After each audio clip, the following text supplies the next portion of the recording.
Okay, നമ്മളപ്പോൾ +1 സ്റ്റാറ്റാണ് പറഞ്ഞു വന്നത് അല്ലേ. +1 സ്റ്റാറ്റിന് നമ്മൾ ഏകദേശം 2 ചാപ്റ്ററോളം നമ്മൾ തീർത്തായിരുന്നു. ആദ്യ ചാപ്റ്റർ എന്ന് പറഞ്ഞാൽ ഓർമ്മയുണ്ടെന്ന് വിശ്വസിക്കുന്നു. ആദ്യ ചാപ്റ്റർ ഇൻട്രൊഡക്ഷൻ ആയിരുന്നു. രണ്ടാമത്തെ കളക്ഷൻ ഓഫ് ഡാറ്റ ആയിരുന്നു. മൂന്നാമത്തെ ചാപ്റ്ററാണ് ഓർഗനൈസേഷൻ ഓഫ് ഡാറ്റ. ഡാറ്റ നമ്മൾ ഓർഗനൈസ് ചെയ്യണം അല്ലേ. അതായത് കുറേ വിവരങ്ങൾ വെറുതെ കിടന്നിട്ട് കാര്യമില്ല. നമുക്ക് ആവശ്യമുള്ള സമയത്ത് ആ വിവരങ്ങൾ സിസ്റ്റമാറ്റിക് ആയിട്ട് നമുക്ക് കിട്ടണം. വലിയ ഡിക്ഷണറിയൊക്കെ നമ്മുടെ കാണുമല്ലോ. ഒരു വാക്ക് നോക്കണമെന്ന് പറഞ്ഞാൽ എത്ര വലിയ ഡിക്ഷണറി ആണെങ്കിലും നിമിഷ നേരം കൊണ്ട് നമുക്ക് ആ വാക്ക്, നമുക്ക് സംശയമുള്ള വാക്കിൻ്റെ അർത്ഥം, അതിൻ്റെ പ്രൊനൗൺസിയേഷനൊക്കെ നമുക്ക് കണ്ടെത്തുവാൻ കഴിയുന്നത് അതിലെ വാക്കുകളെ ക്ലാസിഫൈ ചെയ്തിരിക്കുന്നത്, അതിനെ അറേഞ്ച് ചെയ്തിരിക്കുന്നത് ഒരു സിസ്റ്റമാറ്റിക് മാനറിലാണ്. അതുപോലെ നമ്മുടെ വിവരങ്ങൾ നമ്മൾ സ്റ്റാറ്റിൽ നമ്മൾ കളക്ട് ചെയ്ത ഡാറ്റകൾ എങ്ങനെ ഓർഗനൈസ് ചെയ്യുന്നു, ക്ലാസിഫൈ ചെയ്യുന്നു എന്നുള്ളതാണ് ഈ ചാപ്റ്ററിലേക്ക് നമ്മൾ എടുക്കുന്ന പ്രധാനപ്പെട്ട ടോപ്പിക്ക്. നമ്മൾ അധികം സമയം കളയുന്നില്ല. നമ്മൾ ആദ്യം എന്ന് പറയുന്നത് ഓർഗനൈസേഷൻ ഓഫ് ഡാറ്റ. പാഠത്തിന്റെ പേര് എഴുതിയിടണം. Chapter 3 organization of data. അപ്പോൾ നമ്മൾ ഇതിൽ ആദ്യം പറയാൻ പോകുന്നത് ക്ലാസിഫിക്കേഷനാണ് അല്ലേ. വിവരങ്ങളെ നമ്മൾ വ്യക്തമായി തരംതിരിച്ച് നമ്മൾ എന്ത് ചെയ്യുന്നു, ഓർഗനൈസ് ചെയ്യുന്നു. നിരവധി ഘട്ടങ്ങളുണ്ട്. സിമ്പിളാണ്. ഒരു 4-5 മാർക്ക്, 4 മാർക്ക് 5 മാർക്ക് ഈ ചാപ്റ്ററിൽ നിന്ന് വരുന്നതാണ്. ഒന്നാമത് നമ്മൾ എന്താണ് ക്ലാസിഫിക്കേഷൻ ഓഫ് ഡാറ്റ, എന്താണ് ക്ലാസിഫിക്കേഷൻ എന്നതുകൊണ്ട് ഉദ്ദേശിക്കുന്നത് ഞാനങ്ങ് പറയുകയാണ്. The process of arranging data. അത് എഴുതുക. The process of arranging data. Data നമ്മൾ അറേഞ്ച് ചെയ്യുന്നു ഇൻ ഗ്രൂപ്പ്സ് ഓർ ക്ലാസസ്. പഠിക്കുന്നു വിശദമായിട്ട്.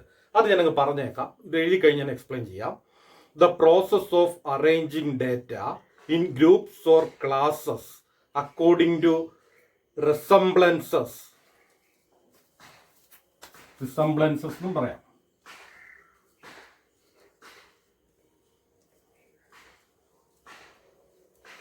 സാമ്യം ഒരേപോലെയുള്ളത്. Resemblances and similarities is called classification. അപ്പോൾ ആദ്യ ചോദ്യം ക്ലാസിഫിക്കേഷൻ ഓഫ് ഡാറ്റ എന്ന് എഴുതി വര കൊടുക്കുക. എന്നിട്ട് അല്ലെങ്കിൽ വാട്ട് ഈസ് ക്ലാസിഫിക്കേഷൻ, അല്ലെങ്കിൽ ക്ലാസിഫിക്കേഷൻ ഓഫ് ഡാറ്റ എന്ന് വര കൊടുത്തിട്ട് the process of arranging data in groups or classes. ഡാറ്റയെ നമ്മൾ ഗ്രൂപ്പായിട്ടോ ക്ലാസ് ആയിട്ടോ അറേഞ്ച് ചെയ്യുന്നു. നമ്മൾ താഴെ പഠിക്കും ഗ്രൂപ്പ് ക്ലാസ് ഒക്കെ. ഒരു ഗ്രൂപ്പായിട്ടോ ഒരു ക്ലാസ് ആയിട്ടോ നമ്മൾ അറേഞ്ച് ചെയ്യുന്നു according to resemblances or similarities.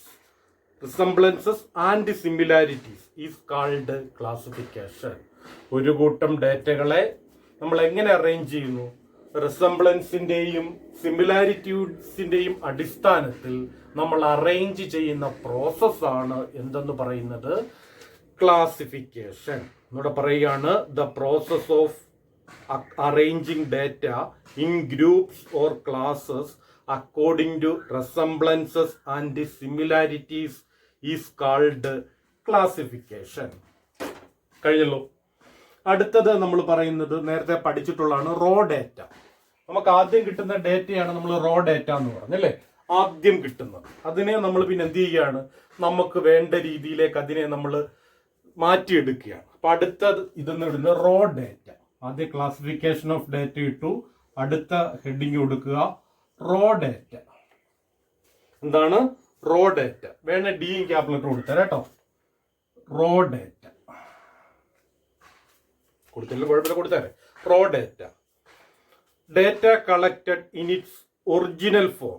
Data collected in its original form without being classified is called raw data. ആദ്യം കിട്ടുന്ന ഡാറ്റയാണ്, അത് നമ്മൾ ക്ലാസിഫൈ ചെയ്തിട്ടൊന്നുമില്ല, അതിനാണ് റോ ഡാറ്റ എന്ന് പറയുന്നത്. ഇപ്പോൾ നമ്മൾ നിങ്ങളുടെ സ്കൂളിലെ കുട്ടികളുടെ എണ്ണം, പുരുഷൻ ആൺകുട്ടികൾ എത്ര, പെൺകുട്ടികൾ എത്ര, അതിൽ വരുമാനം, വാർഷിക വരുമാനം 4 ലക്ഷത്തിൽ കൂടിയവരെത്രയാണ്, 4 ലക്ഷത്തിൽ കുറഞ്ഞവരെത്രയാണ്, ഈ ഒരു കണക്കെടുക്കുകയാണ്. ആദ്യം നമ്മൾ ആ കുട്ടികളുടെ മുഴുവൻ എണ്ണം എടുക്കുന്നു. അത് റോ ഡാറ്റയാണ്, ആദ്യം എടുത്ത വിവരം.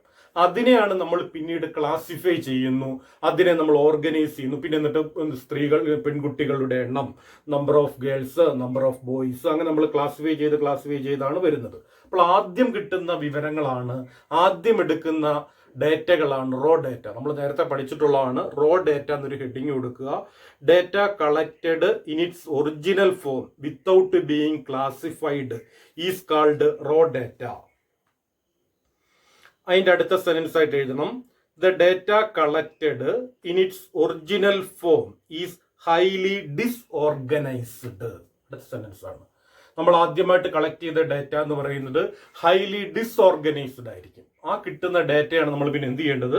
ഓർഗനൈസ് ചെയ്യേണ്ടത്. അടുത്ത ഇങ്ങനെ കൂടെ കൊടുത്തേക്കണം, therefore proper organization and presentation of such data are required before any systematic statistical analysis is undertaken. അപ്പോൾ സിസ്റ്റമാറ്റിക് ആയിട്ട് സ്റ്റാറ്റിസ്റ്റിക്കലായിട്ട് നമുക്ക് വിവരങ്ങൾ അറിയണമെന്നുണ്ട് എങ്കിൽ, മനസ്സിലാക്കണമെന്നുണ്ടെങ്കിൽ അതിനെ എന്ത് ചെയ്യേണ്ടതുണ്ട്? റോ ഡേറ്റയെ, ആ ഡേറ്റയെ നമ്മൾ എന്ത് ചെയ്യണം? വളരെ വൃത്തിയായി, വളരെ സിസ്റ്റമാറ്റിക് ആയിട്ട് ഓർഗനൈസ് ചെയ്യുകയും പ്രസന്റ് ചെയ്യുകയും വേണം. അപ്പോൾ അടുത്ത ചോദ്യം റോ ഡേറ്റ ആയിരുന്നു. അപ്പൊ ആദ്യ സെന്റൻസ് ഇങ്ങനെ എഴുതി, അതാണ് അതിന്റെ ഉത്തരം. Data collected in its original form without being classified is called raw data. Without being classified, classify ചെയ്യാത്ത, ആദ്യമായിട്ട് കിട്ടുന്നത്. അടുത്ത sentence, the data collected in its original form is highly disorganized. Therefore, proper organization and presentation of such data are required before any systematic statistical analysis is undertaken. വളരെ systematic ആയിട്ടുള്ള, statistical ആയിട്ടുള്ള അനലൈസിന്, വളരെ ക്രിയാത്മകമായിട്ടുള്ള ഒരു സ്ഥിതി വിവരണ വിശകലനത്തിന് മുൻപ് നമ്മൾക്ക് കിട്ടിയ വിവരങ്ങളെ നമ്മൾ വ്യക്തമായി ഓർഗനൈസ് ചെയ്യുകയും പ്രസന്റ് ചെയ്യുകയും വേണം. അതാണ് എന്തിന്റെ പ്രത്യേകത? Raw data. അടുത്ത ഹെഡിങ് കൊടുക്കുക, ക്ലാസിഫിക്കേഷൻ ഓഫ് ഡേറ്റ. ഡേറ്റ നമ്മൾ ക്ലാസിഫൈ ചെയ്യുകയാണ്. Classification of data stands for grouping or related facts, FACTS, into classes. അല്ലേ? അതായത് classification of data stands for STANDS, stands for group ചെയ്യുന്നു, of related facts, RELATED, related facts, into classes. സാമ്യമുള്ളതിനെല്ലാം നമ്മൾ ഒരു ഗ്രൂപ്പിലേക്ക് കൊണ്ടുവരികയാണ്.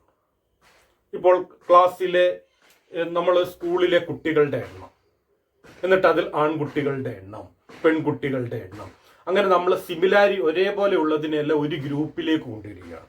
അതിനെയാണ് ക്ലാസിഫിക്കേഷൻ എന്നതുകൊണ്ട് ഉദ്ദേശിക്കുന്നത്. ക്ലാസിഫിക്കേഷൻ ഓഫ് ഡേറ്റ കൊടുത്തിട്ട് ഒന്നുകൂടെ പറയുകയാണ്. Classification of data stands for STANDS, stands for grouping, GROUPING, grouping of related fact, FACTS, into classes. അതിനെന്തായിട്ട് വരുന്നു? ക്ലാസ് ആയിട്ട് മാറ്റുന്നു. സമയം കളയുന്നില്ല. അടുത്ത ഹെഡിങ് ടൈപ്സ് ഓഫ് ക്ലാസിഫിക്കേഷൻ ചോദിച്ചിട്ടുള്ളതാണ്. ഡേറ്റകളുടെ ടൈപ്പ്, ഏതൊക്കെ രീതിയിൽ നമ്മൾ ഡേറ്റയെ ക്ലാസിഫൈ ചെയ്യുന്നു. Types of classification. ഒന്നാമത്തെയാണ് സ്പേഷ്യൽ ഓർ ജോഗ്രഫിക്കൽ. ഒന്നാമത്തെ എന്താണ്? നിങ്ങൾ പത്തി പഠിച്ചിട്ടുണ്ട് സ്പേഷ്യൽ എന്നൊക്കെ, സ്ഥാനീയമായിട്ടെന്നൊക്കെ പറയും. Spatial or geographical. വേണം എങ്ങനെ? എന്നിട്ട് ഒരു ഇത് കൊടുത്തിട്ട് therefore ഏരിയ വൈസ്, ഒരു ഏരിയ തിരിച്ച്, ഇപ്പൊ നിങ്ങൾ തിരിക്കുകയാണ് ഹരിപ്പാട്, ചേപ്പാട്, കായംകുളം, മാവേലിക്കര, തൃക്കുന്നപ്പുഴ, ഇങ്ങനെ ഏരിയ തിരിക്കുന്നു. ഒന്നുകിൽ ഏരിയയുടെ അടിസ്ഥാനത്തിൽ ഒരേ സാമ്യമുള്ളതിനെല്ലാം ഒരു ഗ്രൂപ്പായിട്ട് കൊണ്ടുവരുന്നു. അപ്പൊ ഒന്നാമത്തെ ടൈപ്സ് ഓഫ് ക്ലാസിഫിക്കേഷൻ, ഒന്ന് spatial or geographical, therefore area wise, AREA, ഒരു ഹൈഫൻ കൊടുത്തിട്ട് WISC. രണ്ടാമത്തെ ക്രൊണോളജിക്കൽ. രണ്ടാമത്തെ എന്താണ്? ക്രൊണോളജിക്കൽ.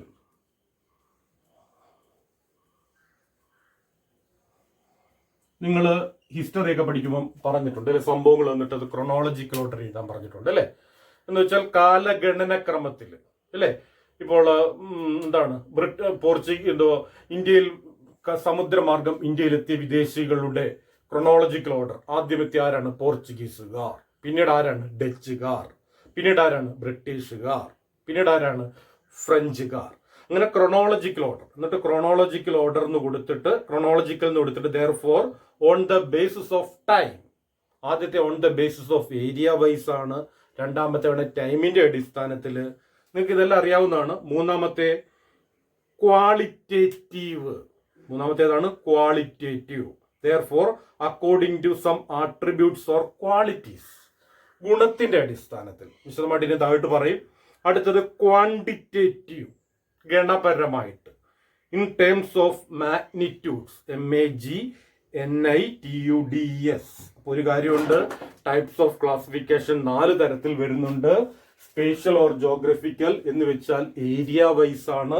രണ്ടാമത്തെ ക്രൊണോളജിക്കൽ അല്ലെങ്കിൽ on the basis of time ആണ്. മൂന്നാമത്തെ ക്വാളിറ്റേറ്റീവ് ആണ്, that means according to some attributes അല്ലെങ്കിൽ ക്വാളിറ്റീസ് ആണ്. നാലാമത്തെ ക്വാണ്ടിറ്റേറ്റീവ് ആണ്, ദാറ്റ് മീൻസ് മാഗ്നിറ്റ്യൂഡ്, അളവ്. ഇത് ഓരോന്നിനെയും പറ്റി നമ്മൾ പഠിക്കാൻ പോവുകയാണ്. ആദ്യത്തെ എന്താണ്? സ്പേഷ്യൽ ഓർ ജോഗ്രഫിക്കൽ, അല്ലെ? ഏരിയ വൈസ് തരംതിരിക്കുന്നു. എന്നിട്ട് സ്പേഷ്യൽ ഓർ ജോഗ്രഫിക്കൽ ക്ലാസിഫിക്കേഷൻ എഴുതി വര കൊടുക്കുക. എന്നിട്ട് എഴുതുക, when data are classified on the basis of geographical differences between the various items is called geographical classification. ഭൂമിശാസ്ത്രപരമായ പ്രത്യേകതകളുടെ അടിസ്ഥാനത്തിൽ നമ്മൾ തരംതിരിക്കുന്നു. It is called geographical classification. It is also called spatial classification, SPATIAL. It is also called spatial classification. ഉദാഹരണം പറയുകയാണെങ്കിൽ ഇപ്പം ഇന്ത്യയിലെ ജനസംഖ്യ state vice തരംതിരിക്കാൻ പറഞ്ഞ കേരളം, തമിഴ്നാട്, കർണാടകം, ആന്ധ്രാപ്രദേശ്. ഒരു സൈഡിൽ കേരളത്തിൽ എത്ര, തമിഴ്നാട്ടിൽ എത്ര, ആന്ധ്രാപ്രദേശിൽ എത്ര, ഇങ്ങനെ ജോഗ്രഫിക്കലായിട്ട് നമ്മൾ തരംതിരിക്കുന്നു. On the base of geographical area. ഇത്രയേ ഉള്ളൂ. അടുത്തത് ക്രൊണോളജിക്കൽ ക്ലാസിഫിക്കേഷൻ ആണ്. When data are classified either in ascending, ASCENDING, or descending, DESCENDING order with a reference to time like years or months. Months, weeks, etc.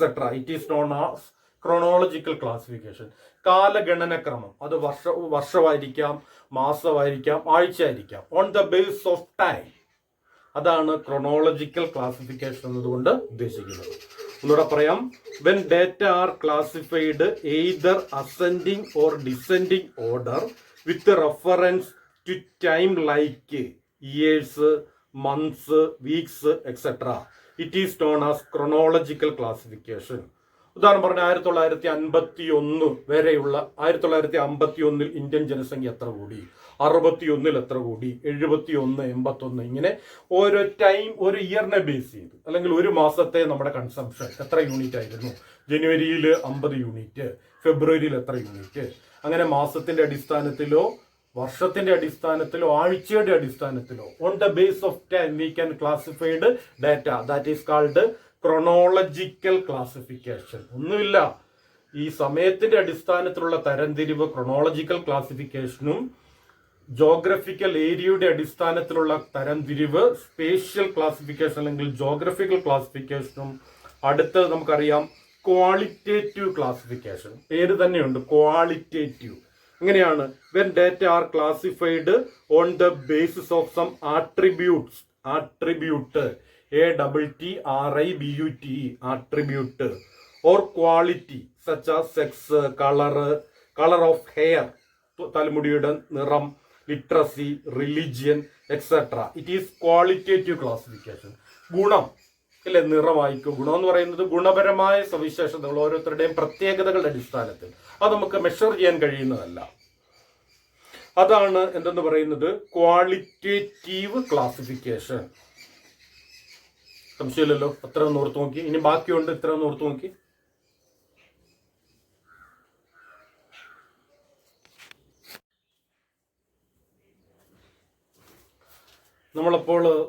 നമ്മളിപ്പോൾ പറഞ്ഞു എവിടം വരെയാണെന്ന് ഓർമ്മയുണ്ടല്ലോ, അല്ലേ? അതായത് നമ്മൾ പറഞ്ഞു വന്നത് ക്ലാസിഫിക്കേഷൻ ഓഫ് ഡാറ്റ ആയിരുന്നു. അതിൽ classification of data, types of classification, അതിൽ data can be classified on the following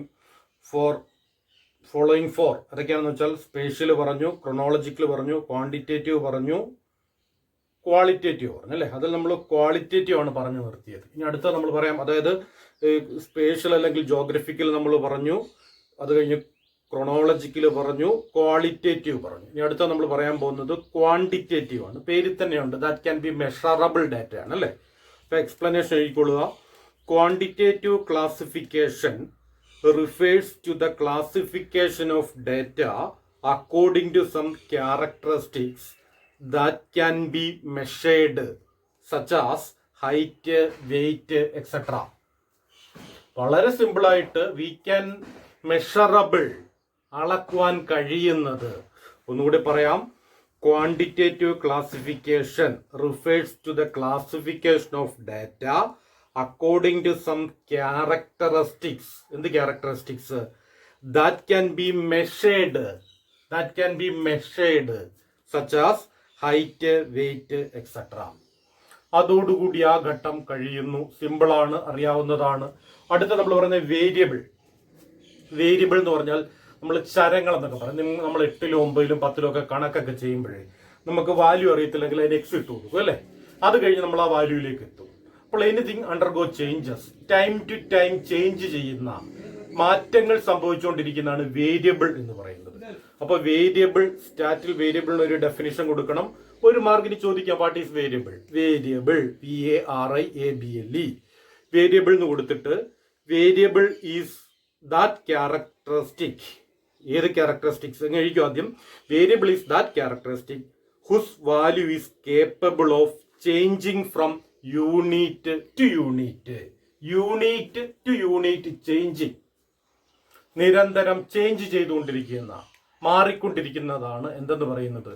variable എന്ന് പറയുന്നത്. ഒന്നുകൂടെ പറയാം, variable it is that characteristic who's value is capable of changing from unit two unit.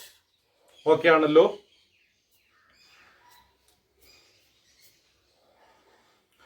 വേരിയബിൾസിനെ നമുക്ക് രണ്ടായി തരംതിരിക്കാം. അടുത്ത ഹെഡിങ് വളരെ സിമ്പിളായിട്ട് പറഞ്ഞു പോവുകയാണ്. 1 മാർക്കിനൊക്കെ ചോദിച്ചിട്ടുള്ളതാണ്, 1-2 മാർക്കിനും. തമാശയായിട്ട് കണക്കാക്കരുത്. സിമ്പിൾ ആണെങ്കിൽ എക്സാം എഴുതുമ്പോൾ കൺഫ്യൂഷൻ ഉണ്ടാകരുത്. ഇങ്ങനെ എഴുതിക്കൊള്ളുക. They are broadly classified into 2. Variables are broadly classified into 2. Continuous variables, 2 discrete variables, DISCRETE. Continuous variables, discrete variables. Variables can be classified into 2. Continuous variables and discrete variables. അത് കഴിഞ്ഞ് continuous variable എന്ന് എഴുതി വര കൊടുക്കുക. A continuous variable is that which can take any numerical value. Continuous variable is that which can take any numerical value. ഏത് numerical വാല്യൂയിലും നമുക്ക് measure ചെയ്യാൻ കഴിയുന്ന വേരിയബിൾ ആണ് ഏതെന്ന് പറയുന്നത്? Continuous variable. A continuous variable is that which can take any numerical value. Example എടുത്തിട്ട് marks ഉദാഹരണം പറയുകയാണെങ്കിൽ കുട്ടികളുടെ മാർക്ക് അതെന്ന് പറഞ്ഞാൽ ഏത് വാല്യൂയിൽ നമുക്ക് പറയാം. 100ൽ 40 mark, 41 mark, 40.5 mark, 38.5 mark, 75 mark, 75.25 mark. ഇങ്ങനെ ഏത് വാല്യൂവിലും പറയുവാൻ പറ്റുന്ന വേരിയബിൾ ആണ് കണ്ടിന്യൂസ് വേരിയബിൾ എന്ന് പറയുന്നത്. ഇപ്പൊ കണ്ടിന്യൂസ് വേരിയബിൾസിന്റെ പ്രത്യേകത എന്താണ്? Which can take any numerical value. അതിന് എന്ത് ചെയ്യാൻ കഴിയത്തില്ല, നമുക്ക് എന്ത് ചെയ്യാൻ കഴിയും? ഏത് അളവിലേക്കും കൊണ്ടുവരാൻ കഴിയും. അപ്പോൾ അടുത്തതാണ് ഡിസ്ക്രീറ്റ് വേരിയബിൾസ്. രണ്ടെന്നിട്ടിട്ട് discrete variables, DISCRETE, discrete variables. Discrete variables are those which can take only certain values. That means അതിനെ വിഭജിക്കാൻ പറ്റത്തില്ല, സർട്ടൻ വാല്യൂസിൽ തന്നെ നിൽക്കും. എന്ന് വെച്ചാൽ വിഭജിക്കാൻ കഴിയത്തില്ല. ഉദാഹരണം പറയുകയാണെങ്കിൽ ക്ലാസ്സിലെ കുട്ടികളുടെ എണ്ണം, നിങ്ങളുടെ ക്ലാസ്സിൽ 30 കുട്ടികളുണ്ടെന്ന് 50 കുട്ടികളുണ്ടെന്ന് വിചാരിക്കുക. അതിനെ ഏത് അളവിലും കൊണ്ടുവരാൻ പറ്റൂ? ക്ലാസ്സിൽ 50 കുട്ടികളുണ്ട്, അതിന് 30.5 കുട്ടികളുണ്ട്, 30.25 കുട്ടികളുണ്ടെന്ന് പറയാൻ പറ്റും. ഒന്നീ 30 പറയാൻ പറ്റും, അല്ലെ 31 പറയാൻ പറ്റും. അങ്ങനെ ഫ്രാക്ഷണൽ വാല്യൂയിലേക്കൊന്നും നമുക്ക് കൊണ്ടുവരാൻ പറ്റത്തില്ല, അല്ലേ? പറ്റൂ. ക്ലാസ്സിലെങ്കിൽ 21.5 കുട്ടികളുണ്ട്, 21.25 കുട്ടികളുണ്ട്, ഇങ്ങനെയൊക്കെ പറയാൻ പറ്റുമോ? അങ്ങനെ വിഭജിക്കാൻ കഴിയാത്തതാണ് ഡിസ്ക്രീറ്റ് വേരിയബിൾസ്. സമയം കളയുന്നില്ല, കുഴപ്പമില്ലല്ലോ, സിമ്പിളാണ്. അടുത്തതാണ് സ്റ്റാറ്റിസ്റ്റിക്കൽ സീരീസ്. അടുത്ത ഹെഡിങ് കൊടുക്കുക, സ്റ്റാറ്റിസ്റ്റിക്കൽ സീരീസ്. അടുത്ത എന്താണ്? Statistical series. ഹെഡിങ് കൊടുത്തല്ലോ. നമുക്കറിയാം സ്റ്റാറ്റിസ്റ്റിക്കൽ സീരീസ് എന്ന് പറയുമ്പോൾ നമ്മൾ ലോജിക്കലായിട്ട് അതിനെ കൊണ്ടുവരികയാണ് അല്ലേ. അതിനെ സിസ്റ്റമാറ്റിക് ആയിട്ട് നമ്മൾ എഴുതുന്നു. ഇപ്പൊ സ്കൂളിലെ കുട്ടികളുടെ എണ്ണം, അതിൽ പെൺകുട്ടികളുടെ എണ്ണം, ആൺകുട്ടികളുടെ എണ്ണം, അവരുടെ മാർക്കിന്റെ അടിസ്ഥാനത്തിലാണ് തരംതിരിക്കുന്നതെങ്കിൽ മാർക്ക് കൂടിയവരെത്ര, അതിൽ 40-ന് 45-ന് ഇടയിലുള്ള മാർക്ക് എത്ര, 35-ന് 40-നും ഇടയിൽ എത്ര, ഇങ്ങനെ നമ്മൾ ലോജിക്കലായിട്ട് അതിനെ ക്ലാസിഫൈ ചെയ്യുകയാണ്, അതിനെ ഡിവൈഡ് ചെയ്യുന്നതാണ് സ്റ്റാറ്റിസ്റ്റിക്കൽ സീരീസ് എന്ന് പറയുന്നത്. അപ്പൊ സ്റ്റാറ്റിസ്റ്റിക്കൽ സീരീസ് എന്നൊരു ഹെഡിങ് കൊടുക്കുക. വെൻ ദ ഐറ്റംസ് കളക്ട് ചെയ്ത item, when the collected items are arranged, അതെങ്ങനെ അറേഞ്ച് ചെയ്യുന്നു?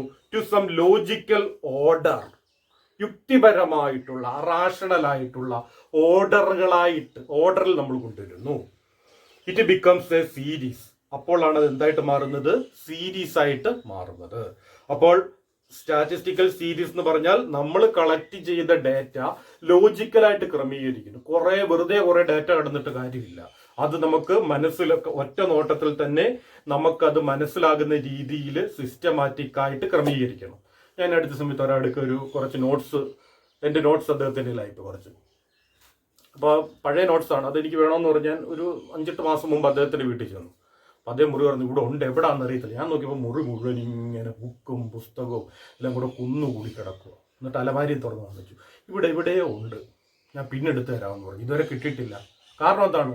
അത് ഏതൊക്കെ കാര്യങ്ങൾ എങ്ങനെയൊക്കെയാണെന്നുള്ള അറേഞ്ച് ചെയ്ത് ലോജിക്കലായിട്ട് വെച്ചാൽ എത്ര നോട്ട്സ് ഉണ്ടെങ്കിലും അതിൽ നിന്ന് നമുക്ക് എടുക്കാൻ പറ്റും അല്ലേ. അപ്പോൾ സ്റ്റാറ്റിസ്റ്റിക്കലുള്ള പ്രത്യേകത എന്താണെന്ന് വെച്ചാൽ ലോജിക്കലായിട്ടും സിസ്റ്റമാറ്റിക് ആയിട്ടും അറേഞ്ച് ചെയ്യുന്നു. അങ്ങനെ അറേഞ്ച് ചെയ്യുന്നതാണ് സീരീസ് എന്ന് പറയുന്നത്. ഇത്രയേ ഉള്ളൂ. When the items collected are arranged to some logical order it becomes a series. Statistical series can be divided into 3. സ്പീഡാണോ പഠിപ്പിക്കുന്നത്? അല്ലല്ലോ, സിമ്പിൾ ആണല്ലേ. 3 എന്നിട്ട് എഴുതിക്കോണം. Individual series, INDIVIDUAL, individual series. 2 discrete series. 3 continuous series. ഏതൊക്കെയാണ്? സ്റ്റാറ്റിസ്റ്റിക്കൽ സീരീസിനെ നമ്മൾ 3ആയിട്ട് തരംതിരിച്ചു. ഇൻഡിവിജ്വൽ സീരീസ്, പിന്നെ ഏതാണ്? ഡിസ്ക്രീറ്റ് സീരീസ്, അടുത്തത് കണ്ടിന്യൂസ് സീരീസ്. എഴുതിയിട്ടല്ലോ. Individual series, discrete series, continuous series. എന്നിട്ട് ആദ്യ ഹെഡിങ് കൊടുക്കുക, ഇൻഡിവിജ്വൽ സീരീസ്. പേര് സൂചിപ്പിക്കുന്നത് പോലെ തന്നെയുണ്ട്. Individual series is a series in which items are listed singly, SINGLY.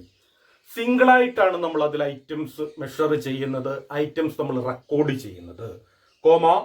Showing the observations relating to them. Showing the observation relating to them, അതുമായി relate ചെയ്ത എല്ലാ ഡേറ്റയും നമ്മൾ സിംഗിൾ ആയിട്ടാണ് എടുക്കുന്നത്. ഫോർ എക്സാമ്പിൾ എന്ന് കൊടുത്തിട്ട്, ഇൻഡിവിജ്വൽ സീരീസ് എന്ന് കൊടുത്തിട്ട് 6 തൊഴിലാളികൾക്ക് കിട്ടിയ ശമ്പളമാണ്. ഒന്നാമത്തെ തൊഴിലാളിക്ക് 126 രൂപ കിട്ടി, രണ്ടാമത്തെ 134 രൂപ കിട്ടി, മൂന്നാമത്തെ തൊഴിലാളിക്ക് 127 കിട്ടി. ഇതങ്ങോട്ട് എഴുതിയിട്ട് ഇൻഡിവിജ്വൽ സീരീസ് എക്സാമ്പിളിന് എഴുതിയിട്ട് ഇതങ്ങോട്ട് എഴുതിയിട്ട് വേണം. അതിന് മുമ്പ് ഒരു ഹെഡിങ് എല്ലാം കൊടുക്കണോ? For example the wages earned by 6 workers a day.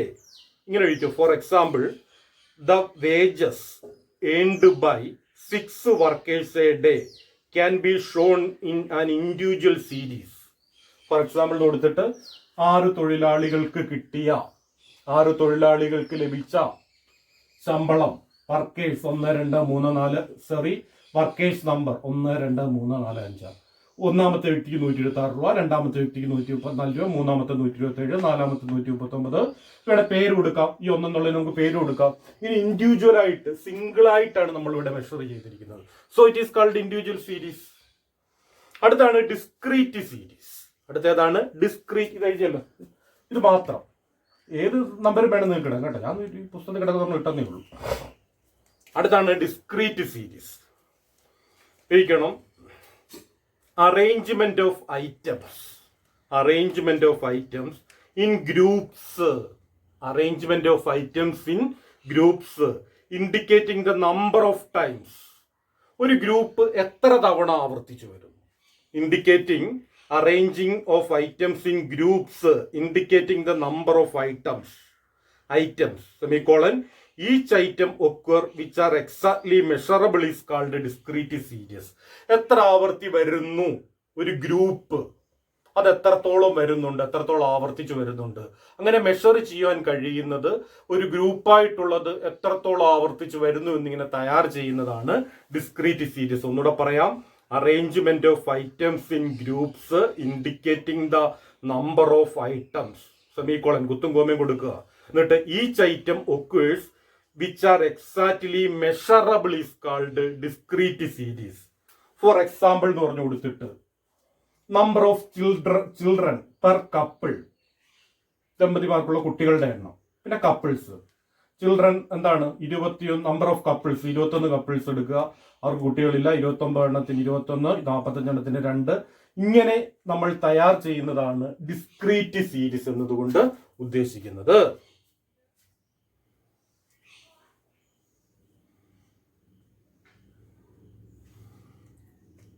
ഇത് എന്ത് ചെയ്യാൻ കഴിയാത്തതാണ് നിങ്ങൾ ആലോചിച്ചോണം.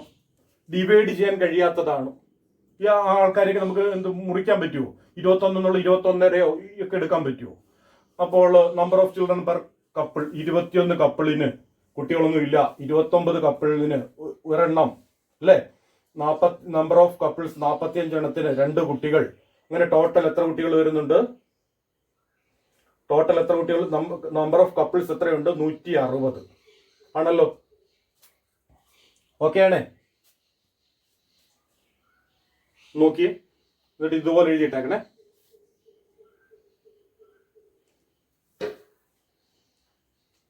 ഓക്കെ ആണല്ലോ. അടുത്തുകൂടെ പെട്ടെന്ന് പറഞ്ഞു നിർത്താം നമുക്ക്. കണ്ടിന്യൂസ് സീരീസ്, പേര് സൂചിപ്പിക്കുന്നത് കണ്ടിന്യൂസ് ആയിട്ടാണ് അല്ലെ. കണ്ടിന്യൂസ് എന്നിട്ട് കണ്ടിന്യൂസ് സീരീസ് എഴുതിയിട്ട് continuous series is a series in which different values of the variable are started in a continuous manner with a respect to their frequencies. അതിന്റെ ഫ്രീക്വൻസിയിൽ നിന്നും കണ്ടിന്യൂസ് ആയിട്ട് നമുക്ക് മെഷർ ചെയ്യാൻ കഴിയുന്നതാണ്. ഒന്നുകൂടെ, continuous series is a series in which different values of the variables are started in a continuous manner with a respect to their frequencies. അതിനെപ്പറ്റി വിശദമായിട്ട് നമ്മൾ ഇനി പഠിക്കും. ഇപ്പോൾ ഫോർ എക്സാമ്പിൾ എന്ന് പറഞ്ഞ് ഇട്ട് കൊടുക്കുക. Height in centimetre, number of students 10 സ്റ്റുഡൻസിന്റെ ഹൈറ്റ് ആണ്. 10 സ്റ്റുഡൻസിന്റെ 145 സെന്റിമീറ്ററിനും 150 സെന്റിമീറ്ററിനും ഇടയ്ക്കുള്ള 10 കുട്ടികൾ, 150 സെന്റിമീറ്ററിനും 155 സെന്റിമീറ്ററിനും ഇടയ്ക്കുള്ള 20 കുട്ടികൾ, 160 സെന്റിമീറ്ററിനും 165 സെന്റിമീറ്ററിനും ഇടയിലുള്ള 18 കുട്ടികൾ. അപ്പോൾ ടോട്ടൽ എത്രയാണ്? 48. ഫസ്റ്റ് ഹൈറ്റ് ഇൻ സെന്റിമീറ്റർ, അടുത്ത നമ്പർ ഓഫ് സ്റ്റുഡൻസ്. ഇത് ഹൈറ്റ് എന്ന് പറഞ്ഞാൽ സെന്റിമീറ്ററിലാണ് കൊടുത്തത്. ഇത് കണ്ടിന്യൂസ് ആയിട്ടാണ്. 145 മുതൽ 150 വരെ സെന്റിമീറ്റർ ഉള്ളവ കുട്ടികൾ, 150 മുതൽ 155 വരെ ഉള്ളവ അല്ലെ. 155 160 ആയിരിക്കുമല്ലോ അടുത്ത വരേണ്ടത്. എനിക്ക് തെറ്റിപ്പോയി. അവിടെ 100 കണ്ടിന്യൂസ് അല്ലേ വരേണ്ടത്. 150 55. ഇപ്പൊ ഇവിടെ എന്ത് വരും? 145 150 150 155 155 160 ഇങ്ങനെ ആക്കിയേക്കണം. കണ്ടിന്യൂസ് ആണ്.